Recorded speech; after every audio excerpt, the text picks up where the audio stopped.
So what's up guys, nandito na naman tayo sa Catalina Village. Kakain tayo at para may lakas tayo sa pupuntahan natin. Dahil nga araw ng puso, dun kami magde-date ng asawa ko. Gatambes. So nandito na tayo sa Startol. Papasok na tayo dyan at malapit na tayo sa exciting part.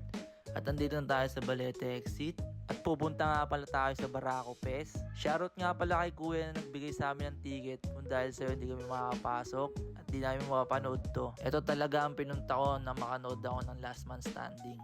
Ang lulupit na itong mga to. Sobra. Shoutout sa inyo sa mga natitira. Sana mauwi nyo yung bios. Grabe, sobrang solid dito. First time ko lang kasi makapunta dito. So yun, hanggang dito na lang. Maraming salamat sa mga nanonood. Pero bago yan, kakain muna kami ng solid shawarma. That's the buzzer. I'm out.